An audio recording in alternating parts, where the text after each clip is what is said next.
In the previous lessons, we have dealt with various topics of research methodology. We have taken up research problem, research design, questionnaire making, sampling design, but now it's time to go for the analysis part that is to be done in research methodology. And for this, we need some mathematical concepts which we are taking in this lesson. So, this lesson will be a short tour to some mathematical grounds which are used while performing the analysis of a questionnaire. So, the topics that we'll be taking up in this lesson are measures of central tendency, then we'll be taking up measures of dispersion. In that, we'll be taking up range, quartile deviation, mean deviation, standard deviation. After considering these measures of dispersion, we'll move on to normal distribution. Normal distribution is one of the most used distribution for analysis. Then we will look onto the concepts of skewness and kurtosis along with their pictorial representation. After that, we'll be taking up the standardization of data concept, how to standardize data via normal distribution. Then we'll move on to two variable concepts, that is correlation and regression. After that, we'll be moving on to the chi-square analysis part. We'll be taking up the application, how chi-square works, what are the limitations of chi-square distribution, what are the steps involved in chi-square distribution. And then with the chi-square distribution, we'll be moving on to ANOVA, that is analysis of variance topic, wherein we'll be taking up the calculation of F ratio, stating the assumptions of ANOVA, what are the ANOVA types, and then we'll be touching a little bit of topic of ANCOVA.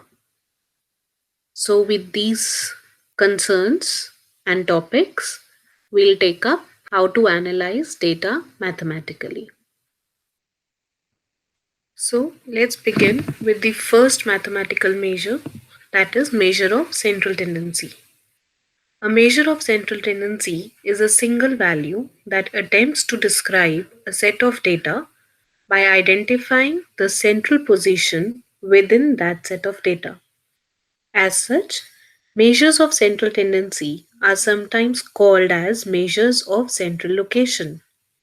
They are also classed as summary statistics. The mean, which is often called as average, is most likely the measure of central tendency that we take up in various analyses. But apart from mean, there is median and mode, which are taken as measures of central tendency. The mean, median, and mode are all valid measures of central tendency, but under different conditions. Some measures of central tendency become more appropriate to use than others. In the following section, we'll take a look at where mean, median, and mode can be used, and then how to calculate them and under what conditions they will be taken up. So, the very first measure is mean, which is most widely used in various applications. Mean, or popularly known as arithmetic mean, is the sum of the observations divided by the number of the observations. It can be used for both discrete and continuous data, although it is more often used for continuous data. But mean has one major disadvantage, that is, it is susceptible to the influence of outliers. So, if there is an extreme value in your data set, then the mean is affected by that extreme value. Median, which is also called as positional average, is the middle score for a set of data that has been arranged in the order of magnitude. The advantage of median is that it is less affected by the outliers and is therefore used for skewed data. Mode is the value which occurs most frequently in a set of observations and around which the other items of these sets cluster densely. Mode is used widely for categorical data where we wish to know which is the most common category. So, if we have a nominal data, that is a categorical data, then we prefer taking mode. If we have ordinal data, then we go with median. If we have ratio data or interval data, which is not skewed, then we go with the mean. Then we go with mean. And if we have interval or ratio data which is skewed, then we go for median.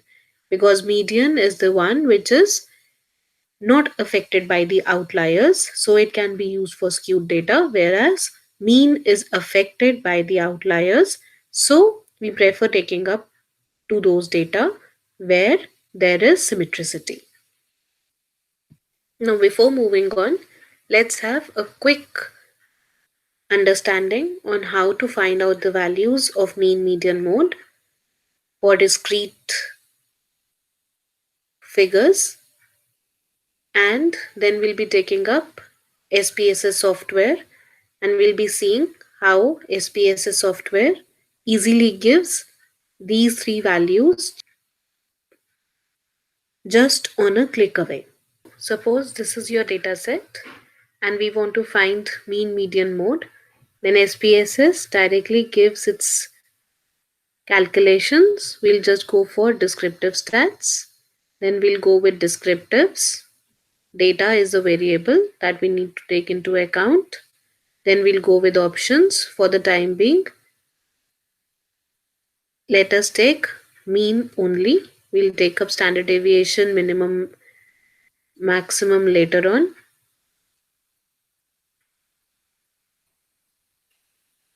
Continue. Okay. So it is simply giving that this data constitutes 40 observations, and of those 40 observations, the mean is coming out to be 1.7586. Then we can go to frequency. This will show frequency table. Here we can go with mean, median, mode, all the three. We'll take up other measures also later on. Then let us have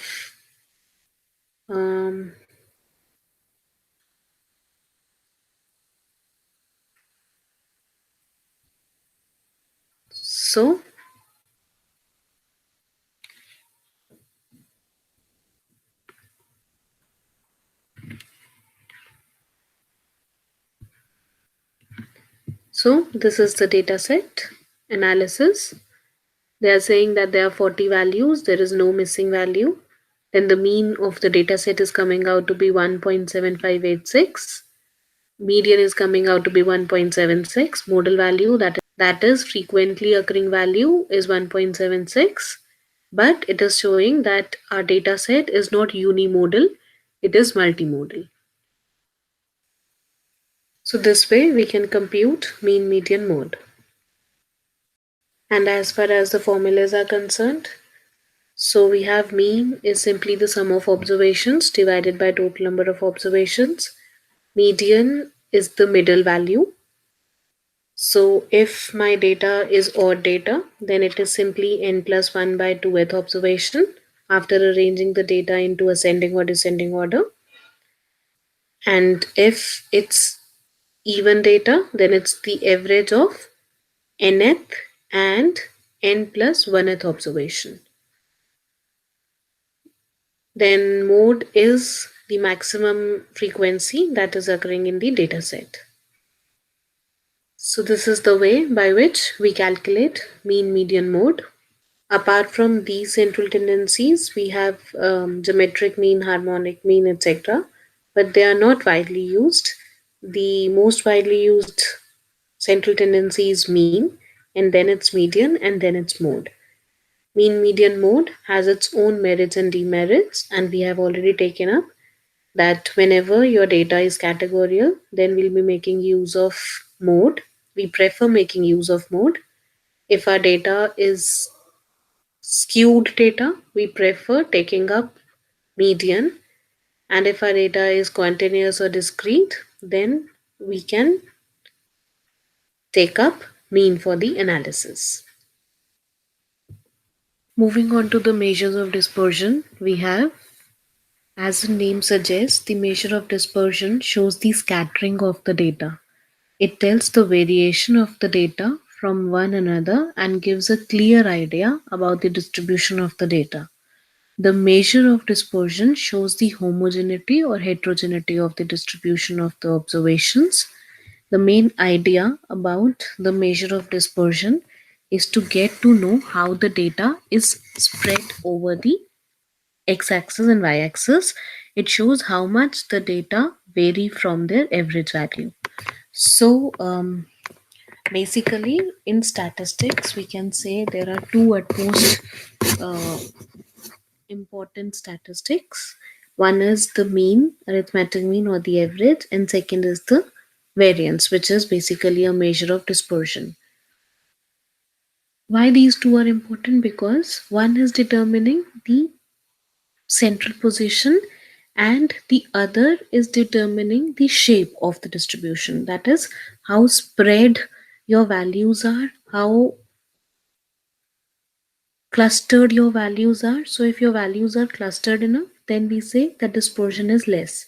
However, if you have a value say ranging from 0 to 100 and we have a value ranging from 0 to 10, then definitely 0 to 10 is less spread as compared to 0 to 100. So measure of dispersion take into account that how much spread is there in the distribution, and as per the spread or as per the dispersion around mean majorly, we can comment on the standard error of mean, because standard error of mean is dependent on the population variance. So if a population is spread enough, that means our sampling distribution will be a distribution in which we'll be very far away from the population mean if we are taking up n to be very small number. So there are different measures of dispersion. Let's take up how the hierarchy of dispersion evolved. And the very first in this is range. So range is nothing but the difference between maximum and minimum. What is the maximum value in your data set? What is the minimum value in the data set? And dispersion simply gives the difference between the maximum value and the minimum value. So obviously it is simple to compute. So that is its merit. It is the simplest measure of dispersion. It is easy to calculate, it is easy to understand, and it is independent of change of origin.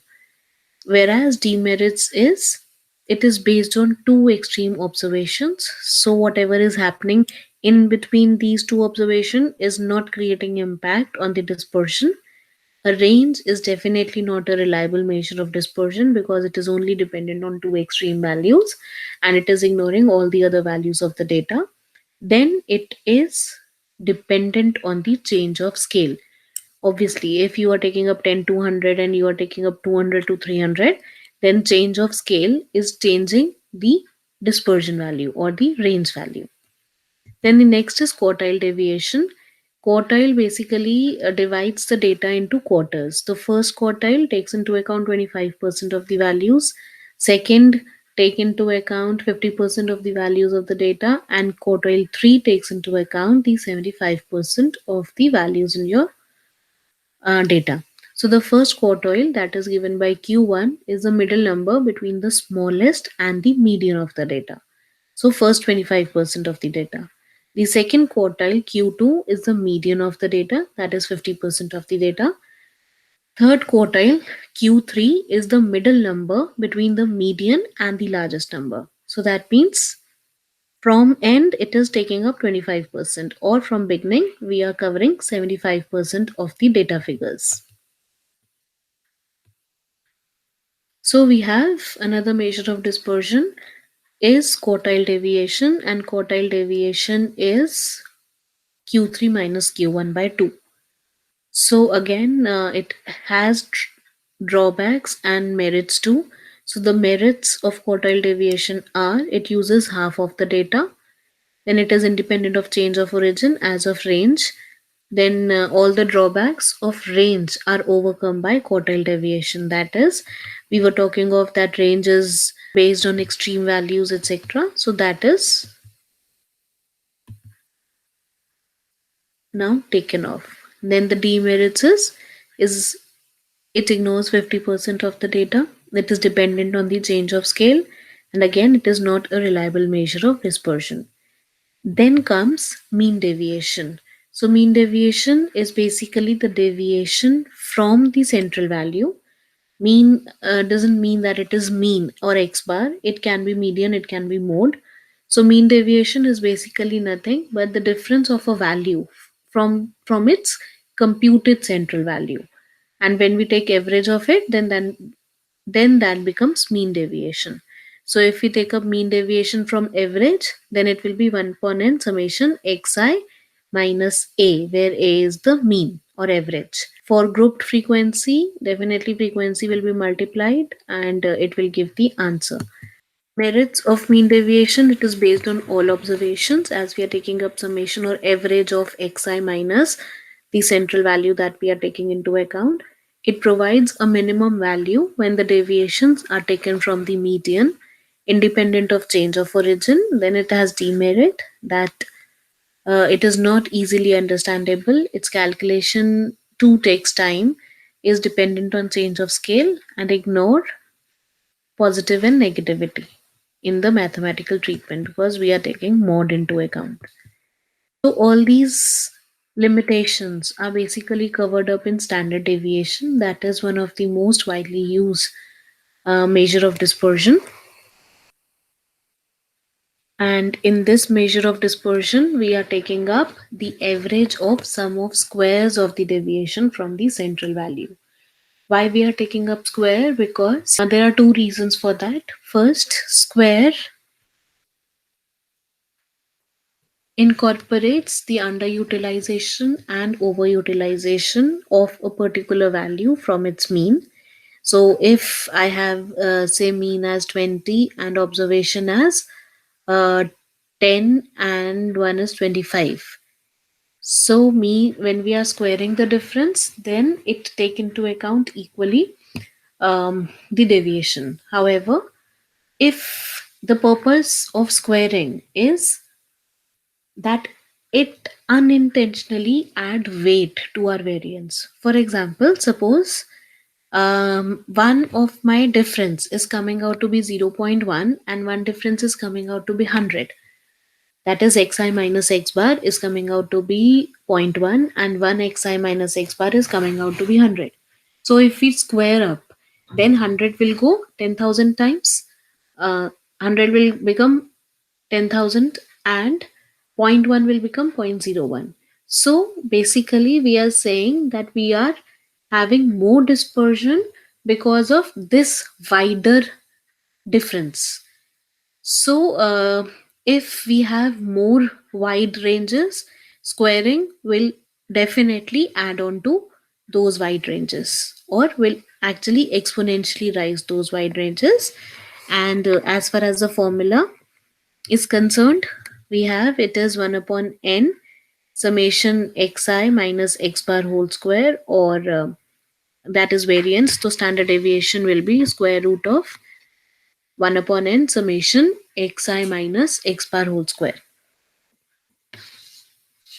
So we have a standard deviation is the positive square root of the arithmetic mean of the squares of deviations of the given values from their arithmetic mean. It is denoted by Greek alphabet sigma, and it is also referred to as root mean square deviation. For grouped frequency distribution, variance formula is square root of summation fi into yi minus y bar divided by n, where n is summation fi. So then moving on to the merits and demerits of standard deviation. Obviously, it is more time consuming. It is Not easy to calculate, it is difficult to understand by layman, and it is dependent on change of scale. However, the merits of standard deviation are: standard deviation is zero if all observations are constant, it is independent of change of origin, it is least affected by the fluctuations of the observations, it is done by squaring the deviations so that overcomes the drawback of ignoring signs in the mean deviation, then it is suitable for further mathematical treatment. Now, moving on to the normal distribution. Normal distribution, we can say, is like a God distribution in mathematics because almost any distribution can be approximated to normal distribution. So, normality is basically the symmetricity plus it has the advantage of getting converted into standard normal distribution, and its symmetricity, mean, median, mode coinciding are some of the properties which make normal distribution one of the most wide distribution. So normal distribution, also known as Gaussian distribution, is a probability distribution that is symmetric about mean, showing that data near the mean is more frequently in occurrence than the data which is far from the mean. So the shape of normal distribution is a bell-shaped curve. A normal distribution is the proper term for a probability bell curve. In a normal distribution, the mean is 0, the standard deviation is 1. This holds true for standard normal variate. It has 0 skew and a kurtosis of 3. So normal distributions are symmetrical, but not symmetrical distributions are normal. So vice versa condition is not there. In reality, most pricing distributions are not perfectly normal, but they are within 1.95 limit of the normal distribution, and hence they can be approximated to normal distribution. Then this is the famous and most widely used observation that for a normal distribution, 68% of the observations are within plus minus 1 standard deviation, 95% are within plus minus 2 standard deviations, and 99.7 are within plus minus 3 standard deviations. So here is pictorial view of normal distribution. We have the first picture is representing the 68, 95, 99.7 rule, which we said just before this picture. Then we have skewness and kurtosis concept. So skewness basically represents the distortion in the symmetricity, whereas kurtosis represent how much curve is flattened or is reaching towards peak, etc. So that is kurtosis. Whereas skewness measures the symmetry, kurtosis measures the thickness. So skewness and kurtosis coefficients measure how different a given distribution is from a normal distribution. The skewness measures the symmetry of a distribution. The normal distribution is symmetric and has a skewness of 0. So if the distribution of data has a skewness less than 0 or greater than 0, then to some extent it can be treated as normal approaching. But if the number is too high or too low, then accordingly, if the skewness is less than 0, then that becomes a negative skewed curve. And if skewness is greater than 0, then that becomes a positive skewed curve. Positive skewed curve has right tail of the distribution longer, whereas the negative skewness has left tail of the distribution longer as compared to the right tail.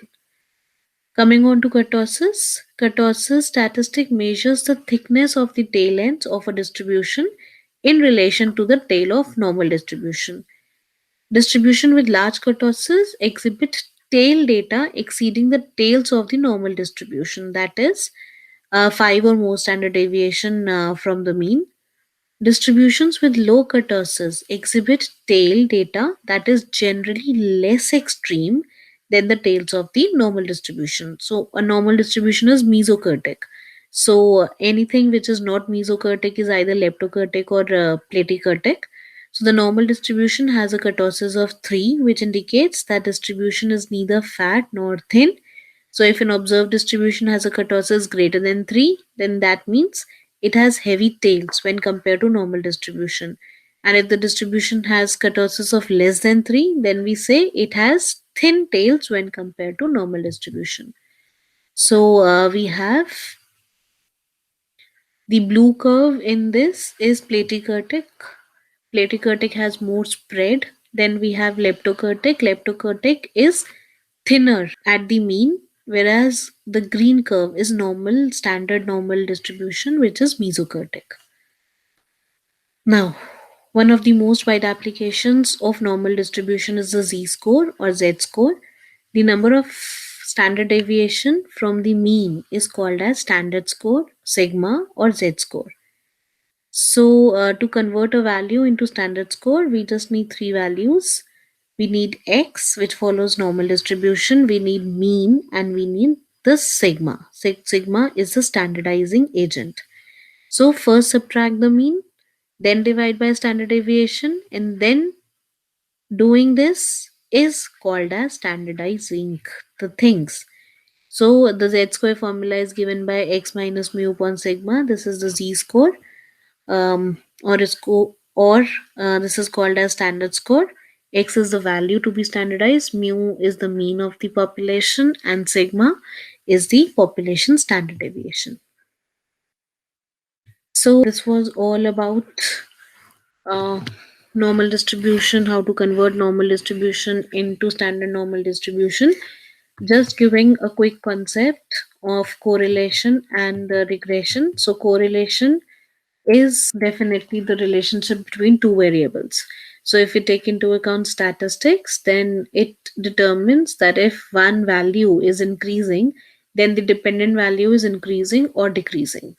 So when we have that x and y, if our two variables in such a way that x and y have a direct and perfect relationship with each other, then the correlation coefficient turns out to be 1. So that means if one is increasing, the other is increasing by 1 unit.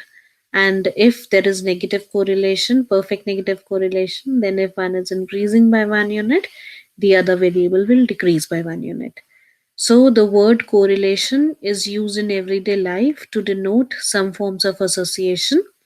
In statistical terms, we can use correlation to analyze and to denote the association between two quantitative variables. We also assume that the association is linear, that one variable increases or decreases with a fixed amount or a unit increase or decrease in the other. The other technique that is most often used in these circumstances is regression, which involves estimating the best straight line to summarize the association. So correlation gives the magnitude, whereas the exact relationship is given by the regression coefficients. Then correlation coefficient is measured on a scale that varies from +1 through 0 to -1. Complete correlation between two variables is expressed by either +1 or -1, which is also called as perfect positive and perfect negative correlation. When one variable increases as the other increases, then the correlation is positive. When one decreases as other increases, then it is negative. And when the relationship is random or there is complete absence of relationship, then we say that correlation is zero or the two variables are not related with each other. Now, this is the graphical representation. Figure A represents that there is perfect positive correlation because if A is increasing by 1 unit, or if x axis is increasing by 1 unit, then there is increment in y axis by 1 unit. B is similar, but instead of perfect positive correlation, we have now negative correlation. C is the case wherein there is no relationship, the pattern is random, and D is non-linear relationship. So we compute Pearson correlation coefficient, and which is given by R, and the formula for computing R is summation xi minus x bar into yi minus y bar. That is how the two are related, divided by summation xi minus x bar whole square into yi minus y bar whole square in under root form. So correlation is also called as covariance of xy divided by sigma x into sigma y. So how the two variables are related, that comes in covariance, and then we are normalizing or standardizing it using sigmas. So we are dividing it with sigma x and sigma y. For positive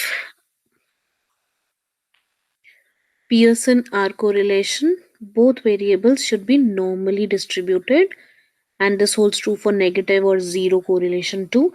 Other assumptions include linearity and homoscedasticity. Linearity assumes a straight line relationship between each of the two variables, and homoscedasticity assumes that data is equally distributed about the regression line. Moving on to the concept of regression, as said, regression can give an exact equation, thereby giving the rate of change of one variable, that is independent variable, to dependent variable. So correlation describes the strength of an association between two variables and is completely symmetrical. The correlation between x and y is the same as the correlation between y and x. However, if the two variables are related with each other by a certain amount, the other change on an average by a certain amount. If y represents the dependent variable and x the independent variable, then the relationship is described by y on x, regression equation of y on x. The relationship can be represented by a simple equation of the form y is equal to a plus bx plus epsilon. A is basically the constant or the fixed cost, if we can say up in terms of cost. B is the rate of change. X is the independent variable and epsilon is the unexplained error or the residual. So we have the equation is given by y is equal to a plus bx plus epsilon, where y is dependent variable, x is independent variable, a is intercept, b is slope, and epsilon is error. When we talk of regression, then there are two measures which indicates whether our fit is good enough or not. One is called as R square and one is called as MSE. So R square is a measure of association. It represents the percent of the variance in the values of y that can be explained by knowing the value of x. So if we know x and we are knowing it y, then it is basically how good your fit is. R square usually varies from 0 to plus 1. 0 means that none of the variance is being explained, and 1 means that most of the variances is being taken into account. Then we have that residual can be considered as an estimate of true error term. So these are the assumptions of regression, that is linear regression. Both the independent and dependent variable are measured at the interval or ratio level. Remember, we cannot take it on ordinal data and categorical data or nominal data. So for nominal data, we have the chi-square test of association, which indicates whether two variables are independent or dependent. So majorly for ordinal data or nominal data, we have chi-square test of association. Otherwise, we have regression. So the variables of regression are measured at the interval or ratio level. The relationship between independent and the dependent variable is linear. Error in prediction of y are distributed in a way that approaches the normal curve. Error in prediction of y are all independent of one another. Then the distribution of the errors in prediction of the value of y is constant regardless of the value of x. So these are the assumptions of regression. Usually in modeling paper, we employ the technique of regression modeling. We have now advanced methods of regression, econometrics method mainly. But in research methodology, we do have regression, but simple regression and multiple regressions. So let us begin hypothesis testing. Now, when we talk of hypothesis testing, then we should keep in mind that we are talking of inferential statistics and not the descriptive statistics. So, to take up the concept, we have statistic is basically divided into two branches. One is called as descriptive statistics and another is called as inferential statistics. When we are dealing with business research, then in research methodology, we take up the concept of inferential statistics, wherein from the sample information we verify whether the statement on a particular population parameter is not to be rejected or to be rejected. So, do keep in mind that hypothesis testing caters to the inferential statistics part. Now, the concept of hypothesis testing states that there are two types of hypothesis. One is called as null hypothesis and another is called as alternative hypothesis. H0 is null hypothesis and H1 is alternative hypothesis.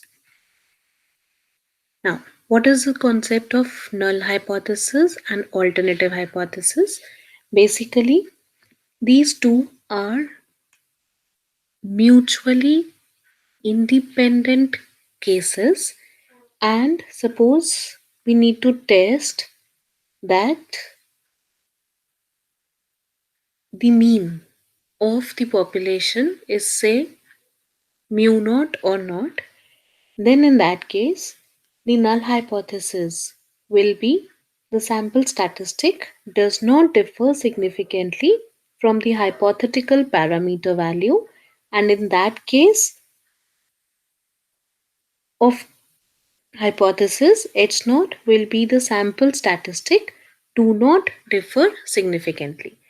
So that is, suppose I want to address to the issue that whether my population mean is say a particular quantity, say mu naught, or my population mean is not mu naught. Then in this case we take up null hypothesis as mu is equal to mu naught and alternative hypothesis as mu is not equal to mu naught. Do keep in mind that the hypothesis testing takes into account white and black concept. For that, there is no gray region. So that means it says that either we should not reject H naught or we should reject H naught.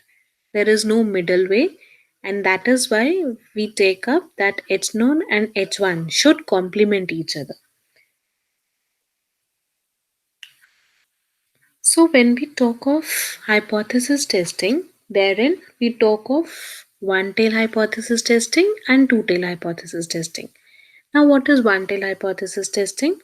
One tail hypothesis testing is the case wherein we are suppose taking up whether we need to find that the mean score of the student is 50 or H1 mean score of the students are less than 50. Then this is the case wherein we are just taking up or we are concerned whether the focus region is 50 or less than 50. So that means if it is 50 or more, then that is favorable to me. However, if the students are scoring less than 50, so that means that is not favorable to me. So there is some performance issues with the students or with the learning. So in order to assess this, we need to take up this. Now, if we take up this as it is, then this has one limitation or flaw, I would say. That flaw is that it is not covering all the cases that needs to be addressed. So, to make it a universal case or to make it a universe, we will put up greater than sign over here. So that means now if my mean is coming out to be greater than or equal to 50, then that is in favoring of H naught. Otherwise, if mu is less than 50, then it is not in favor of H naught. Or we say that sample do not provide enough evidence to not to reject H naught or to reject H naught. Now, after taking up these basic concepts, we have the concept of errors in hypothesis testing, and the errors in hypothesis testing are called as type 1 error and type 2 error. So what is type 1 error and type 2 error? Type 1 error is basically reject it's not when it is true. And type 2 error is basically accept H naught when it is wrong. That is, accept H naught when H1 is true. So we say that this is accept H naught when it is wrong.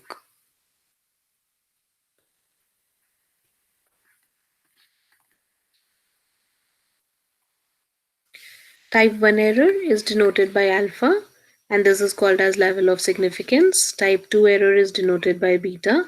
We have 1 minus beta indicating the power of test. Now let us first have a quick look on what type 1 and type 2 error suggests.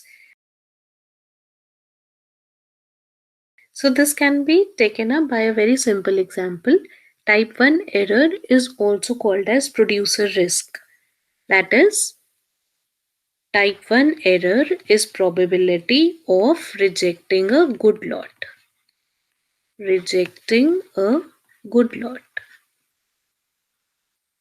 So this is called as type 1 error.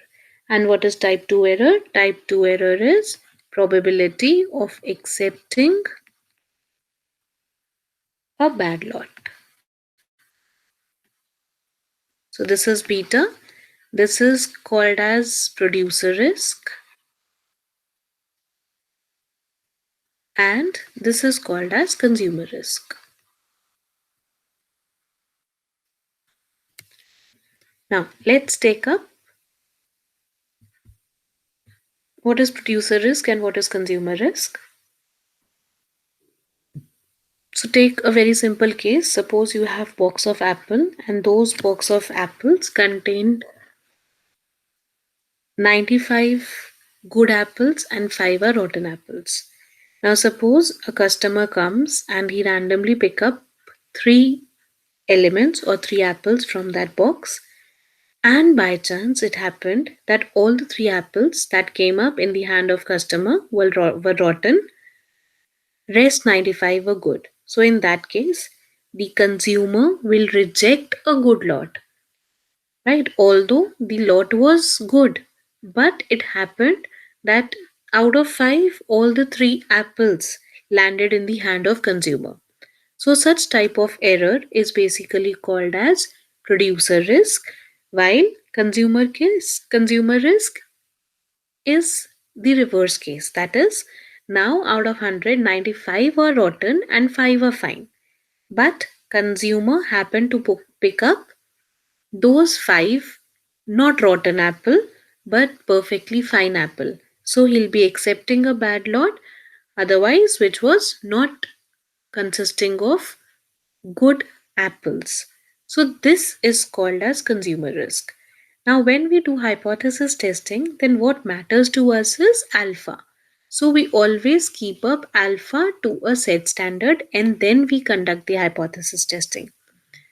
And basically, if I would say that a number or sample size is dependent on what we take up as the standard deviation or the error that we want to have in our analysis. So this is the initial basic of hypothesis testing. One thing more to consider, and that is there is lot of confusion in how to take up H0 and H1. So for that there is simple one rule. H0 is taken as the hypothesis of no assumption. That is to say, H0 is a neutral case. So suppose take it like this. We have say old machine and new machine. Now what hypothesis testing will take into consideration? Hypothesis testing will take into consideration in H0 as unbiased opinion, and that unbiased opinion will be the output from machine A, that is old machine, will be same as the output from new machine, that is machine B. And alternative hypothesis will be the output from machine B is greater than the output from machine A. So in this way we make up H0 and H1. Then another point worth considering in hypothesis testing is we always compute hypothesis testing under the condition that H naught is true unless and until we get a sample which is so extreme that it is lying in the rejection zone. And that rejection zone is basically determined by the alpha which we are taking. So, to represent it in a pictorial manner, we are taking up normal distribution for the time sake to represent the general case. So, we have this as the normal distribution, and we have this entire takes into account the mu case, wherein we are saying that H naught is true. This entire x-axis represent that H naught is true until and unless we are committing alpha by 2 error over here and alpha by 2 error over here. So this is the zone where we'll be rejecting H naught. So if I would say this is the zone, this is the zone where we do not reject H naught,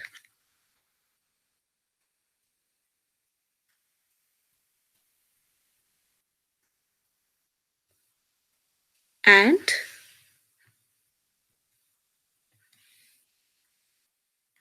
in case of two-tailed test, this is the zone where we reject H naught.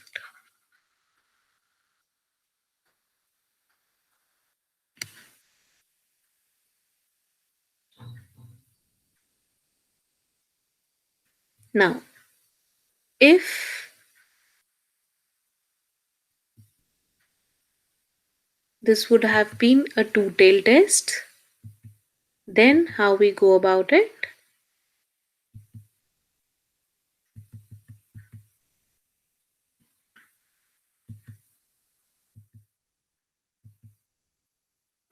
Sorry, if the test would have been one-tailed test, then how the graph would appear?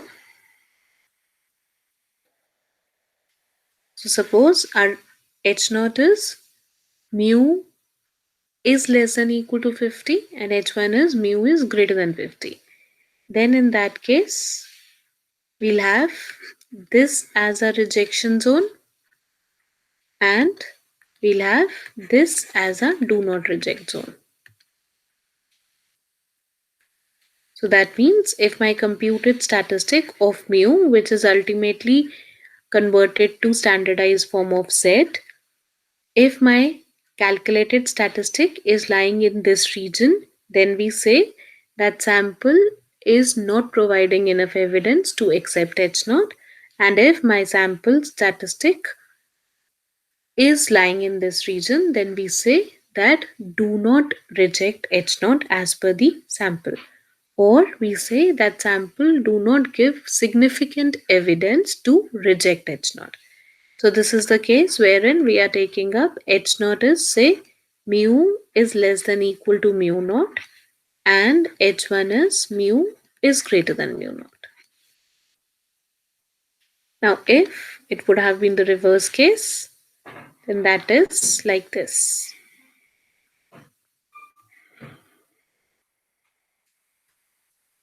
Then this would have been alpha. So this is one tail test. So this would be do not reject zone and this would be rejection zone. So we'll be having H naught in this case as mu is greater than equal to mu naught and H1 is mu is less than mu. Now if we want to be statistically correct, then we do not conclude our hypothesis that we are accepting H naught. Why so? Because accepting H naught means that it is making our statement a universal statement. But do take into consideration that hypothesis is not a universal statement. Hypothesis does not give a law. Hypothesis is there to justify whether this holds or not as per the sample information. So be very careful when you are concluding the interpretation statistically, we say reject H naught and do not reject H naught. So better it is to say that this is do not reject zone and this is reject zone rather than saying that accept H naught and reject H naught. So this is getting deep into statistical terms. So this zone is do not reject zone and this zone is reject zone. I'm not saying this as accept zone. Casually, we take up this as accepting zone, but statistically, it is do not reject zone. Then, one more point to take into consideration is there is not the relationship that alpha plus beta is equal to 1. That is, level of significance and type 2 error sum is not equal to 1. So, do take into consideration that alpha plus beta do not obey by the hardcore rule that the sum is equal to 1. Let me take up one more concept, and that concept is the concept of statistic versus parameter.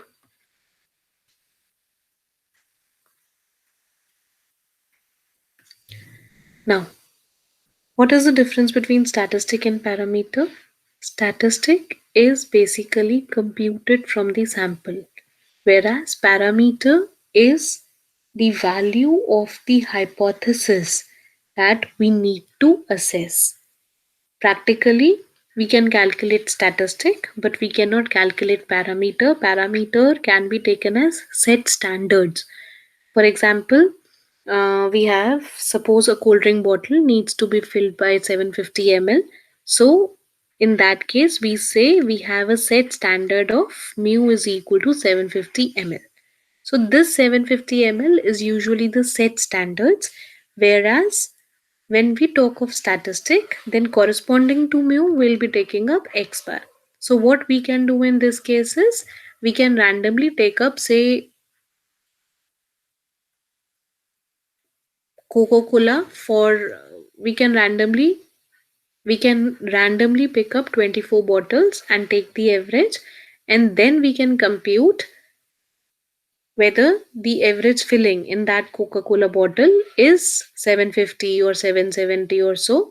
So this x bar is summation xi by n, where n is your sample size. Whereas if we are taking into consideration parameter, then mathematically this formula will be summation xi by capital N, where capital N is the population size.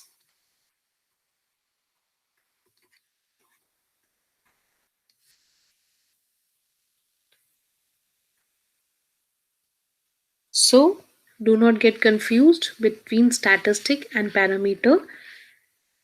I would say inferential hypothesis testing is rather a journey from statistic to parameter. We'll be computing up statistic, and on the basis of that calculated statistic, we'll be commenting on the parameter of the population.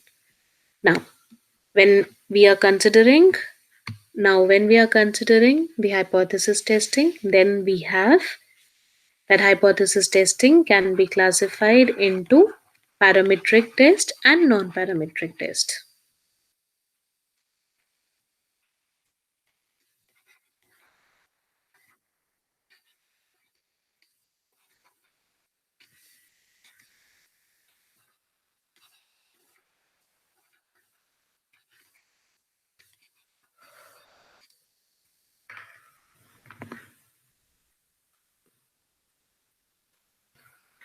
Now, when we are commenting something on the parameter, like we were saying, whether the population mean is 50, whether the population variance is 100 or not, then such kind of testing is called as non-parametric testing. Sorry, then such kind of testing is called as parametric testing. However, when we are testing, say, the relationship between two variables, and those two variables are related in terms of independency or dependency. That is, we are talking of, say, chi-square test of association, wherein we want to identify whether the demographic is related to the opinion that we are talking of or not, then in that case, we are not commenting or we are not analyzing a population parameter. We are simply saying whether there is the relationship between the two parameters or the two characteristics or the two attitudes that we are taking into consideration. So, in research methodology, we may use a parametric testing, we may take up non parametric testing depending on the availability of data. Wherein I would say, suppose Likert scale is there, then in that Likert scale, we go for non parametric test. However, if we have quantitative data, suppose we need to find whether the average height, we are taking up height of the children in a questionnaire, and we need to find whether the average height of student is mu naught or not, then in that case we'll employ parametric test. So these are some quick concepts related to hypothesis testing. We'll be taking up one by one cases in hypothesis testing, and then we'll move on to ANOVA, which takes into account the comparison of means of multiple population. But before that, we'll take up certain examples of how to test about population mean, how to test about population variance. Then we'll consider the applications of chi-square test, that is test of association. Then we'll take up ANOVA. So this is how we'll be proceeding in the lecture, keeping in mind these concepts of hypothesis testing.